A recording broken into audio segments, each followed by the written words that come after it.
Bonjour à tous, merci de nous rejoindre sur la page Facebook Live. Alors aujourd'hui, on a décidé de vous emmener dans un restaurant un petit peu spécial. En effet, on est au restaurant H. Nous sommes 13 rue Jean Bossire. Nous sommes dans le restaurant de Hubert Duchesne. Hubert Duchesne est un jeune chef étoilé. Il vient de recevoir sa première étoile au guide Michelin jeudi.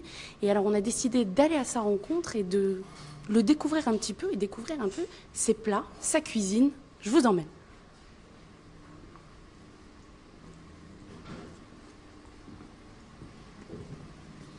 Alors bonjour Hubert, merci de nous recevoir chez vous. Merci, bienvenue. Alors on est dans votre restaurant, est-ce que vous pouvez nous raconter un petit peu l'histoire de ce restaurant, comment ça a commencé? Ça a commencé il y a un petit moment déjà dans ma tête, c'est-à-dire il y a les 4 ans, je me suis dit qu'il fallait que je m'installe. J'étais encore sous-chef chez Akram, puis sa vision un peu d'entrepreneur m'a un peu remis en place. Du coup je me suis dit il faut que je me lance. Et puis là il y a 2 ans j'ai arrêté de travailler et je me suis lancé un peu dans l'aventure avec ma femme qui m'a beaucoup aidé pour créer ce lieu et voilà, le mettre à notre image. Et voilà, on a constitué un lieu vraiment comme on l'entendait, c'est-à-dire petit, comme un salon un petit peu où les gens se sentent vraiment à l'aise et voilà, à notre image. On est un peu en fait comme à la maison ici. Exactement, exactement. L'idée c'est d'être comme à la maison, un canapé, voilà, un vaisselier avec la vaisselle, on met tout dedans, voilà, les tiroirs à couverts, comme à la maison. On essaye de faire un petit peu mieux qu'à la maison et puis tout se passe bien quoi. Alors on remarque que vos tables sont assez épurées, pourquoi avoir choisi un décor comme ça très sobre? Bah, c'est sobre parce qu'en fait on laisse la part belle à l'assiette. Donc c'est simple, il y a pas trop, les tables sont pas trop chargées, on a un peu espacé les tables, voilà pour que les gens puissent se concentrer sur ce qui arrive une fois que c'est démarré quoi. Alors on peut préciser qu'ici c'est un restaurant qui accueille entre 20 et 25 couverts, pas plus. Ouais, 25 mais vraiment maximum quoi, parce que c'est nous déjà en cuisine. Moi j'ai fait ce restaurant pas pour courir derrière mon fourneau, c'était pour prendre du plaisir à faire à manger à mes 20 convives du soir. 20 convives, ça reste une taille assez humaine. Du coup, on peut faire vraiment pour chaque table, on peut prendre le temps de faire presque différent pour chaque table. Ça veut dire qu'à la 4, ils vont pas forcément avoir la même chose qu'à l'As. On va changer, on prend le temps, on fait attention aux allergies, on fait vraiment, on essaye de faire du sur-mesure sur chaque table. Alors on le remarque, quelque chose qui est un peu différent d'autres cuisines peut-être. Vous êtes un peu une cuisine à l'américaine, je dirais. Vous êtes ouvert sur votre salle. Pourquoi aussi ce choix-là? Moi, j'ai fait ce choix d'ouvrir totalement. Je voulais vraiment que les clients ils soient avec moi et que moi je sois avec eux, qu'on puisse interagir. Par exemple, je vois si ça lui plaît pas. Je vois que sa tête, il mange, ça lui plaît pas. Je demande à mon maître d'hôtel d'aller voir ce qui se passe, de demander si ça va, si c'est parce qu'il aime pas ou si c'est parce que ça l'intrigue. Et si ça va pas, on change. Mais vraiment, voilà, j'ai la main mise sur tout le monde. Je fais attention à tout. C'est moi qui fais marcher les tables, c'est moi qui donne le rythme. Voilà. Je suis un peu la tour de contrôle du restaurant et là, il peut rien se passer. Alors comme on le disait à nos auditeurs tout à l'heure, vous avez reçu une étoile jeudi dernier. Qu'est-ce qui a changé? C'est quoi le après l'étoile? En fait, ça n'a pas changé ma vie, hein, pour l'instant en tout cas. Je suis toujours là du matin au soir et ça ne changera pas de toute façon. Mais ce qui a changé, c'est que le restaurant, là, ça a explosé en fait. Déjà qu'on était complet, on va dire une semaine ou deux à l'avance. Là, c'est plein pour un mois et demi, voire deux.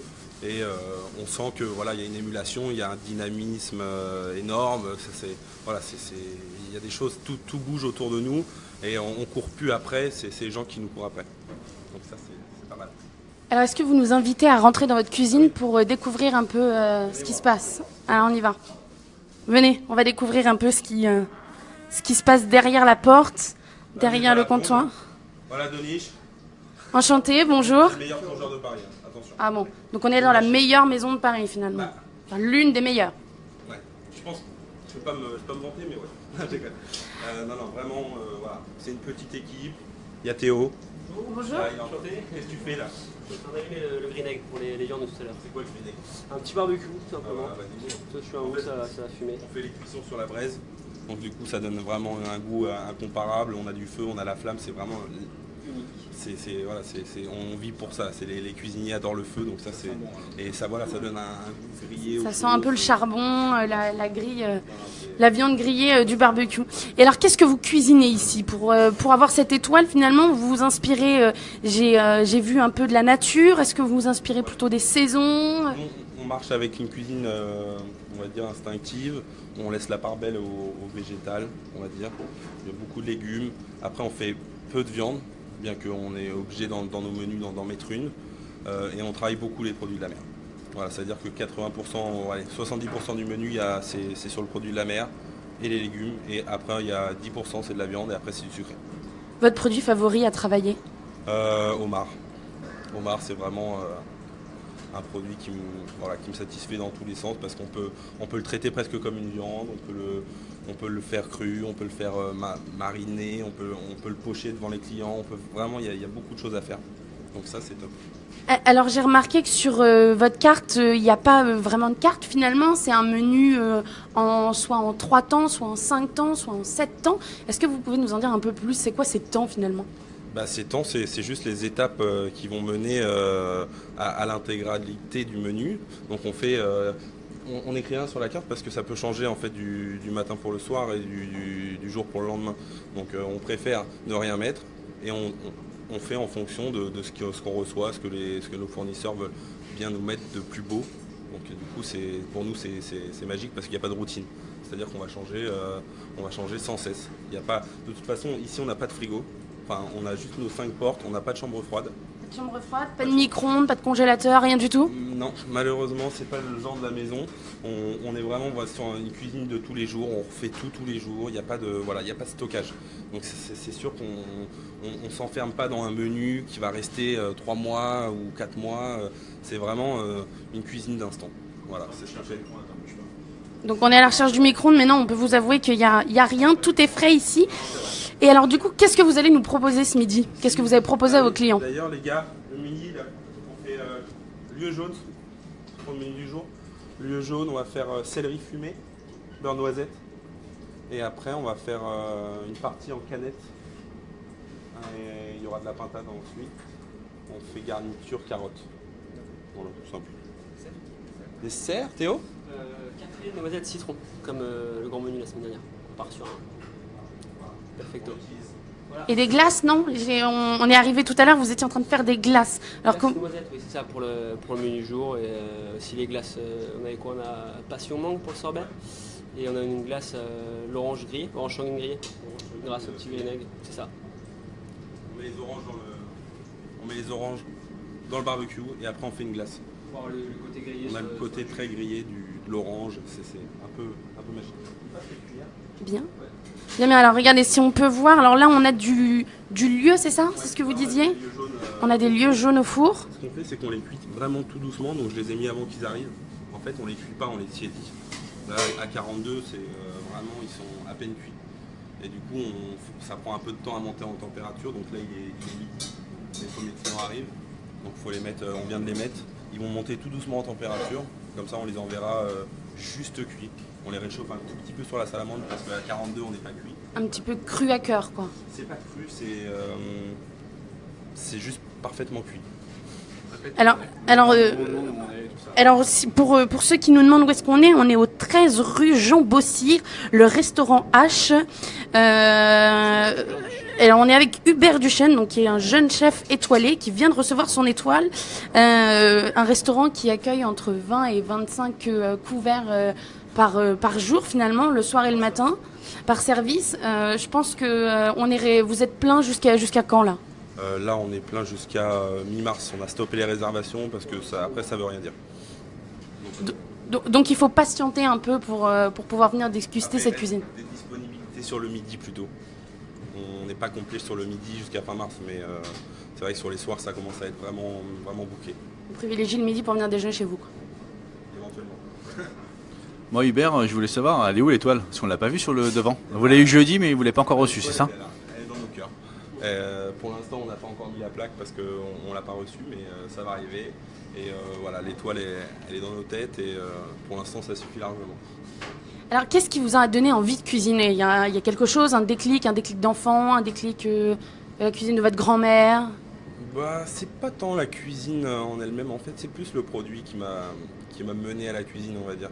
C'est de voir voilà, ces produits dans le jardin, dans le potager, de se dire, bah, tiens, c'est quand même beau ça, on va en faire quelque chose, qu'est-ce qu'on va en faire?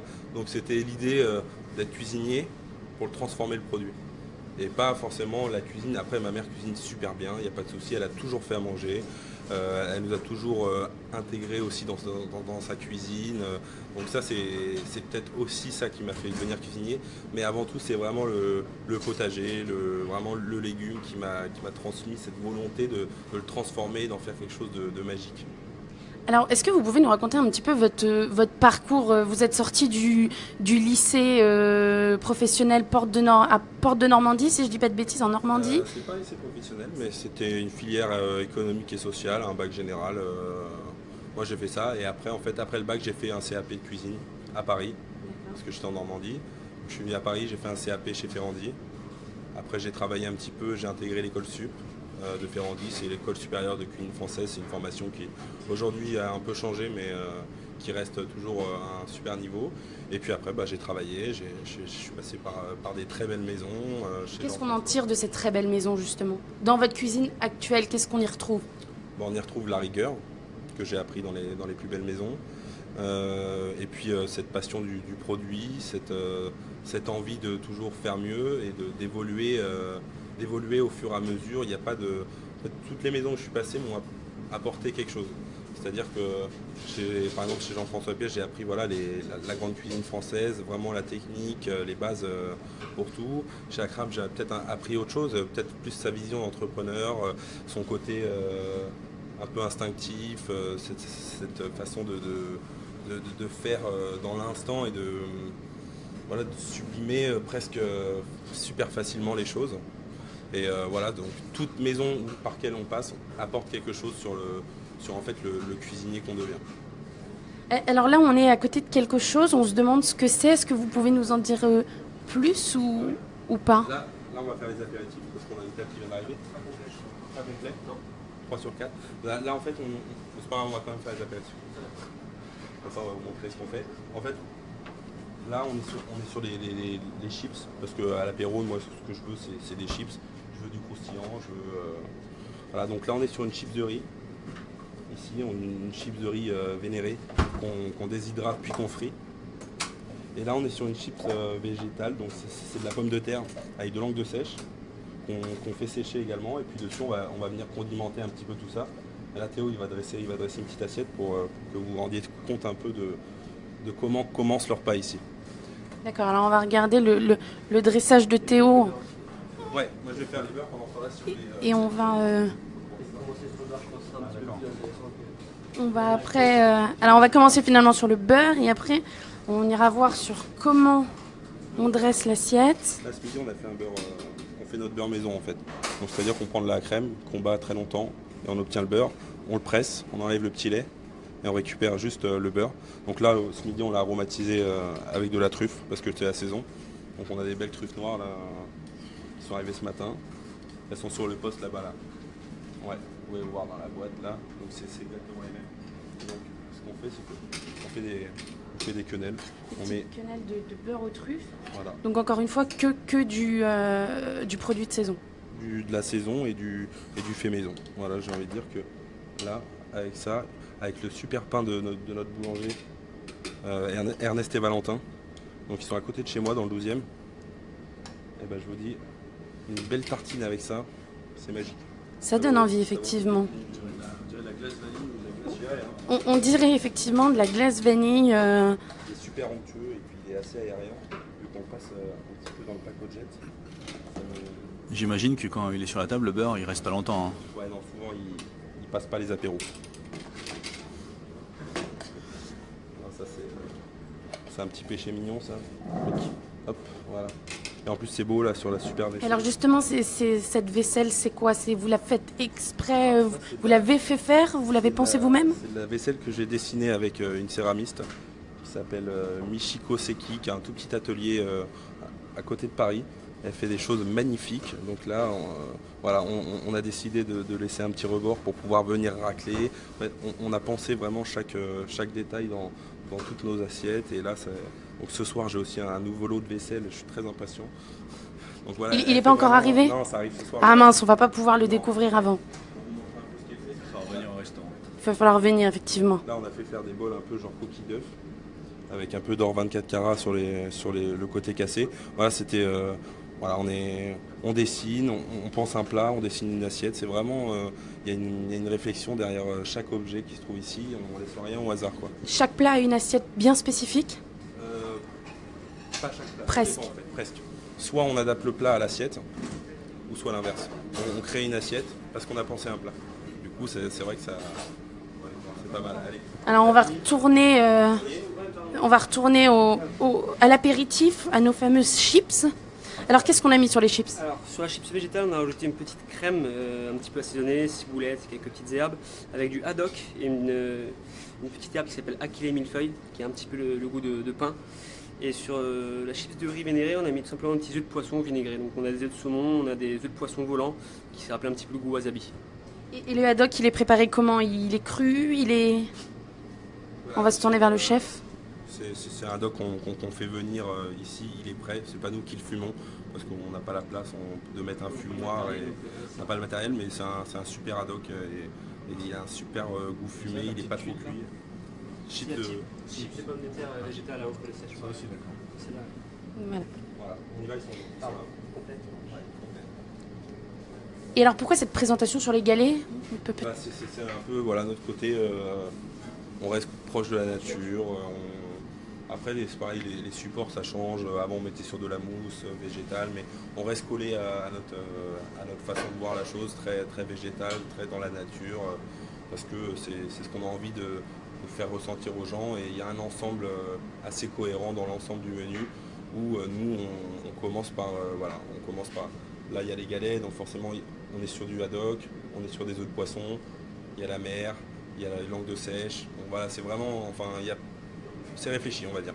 Vous avez toujours cuisiné de cette manière-là ou au fur et à mesure des expériences, vous vous êtes plus recentré sur quelque chose comme ça, de végétal, de proche de la nature? Ça a pas mal évolué.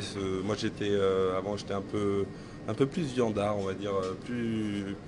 Voilà, j'aimais bien ces postes de saucier, un peu travailler la viande. Et puis on évolue en fait avec l'âge et je me suis dirigé plus vers les légumes, vers le poisson, vraiment les choses un peu plus aussi dans la tendance. On est plus à manger un peu moins de viande, à se diriger plus vers les céréales qu'on utilise beaucoup aussi.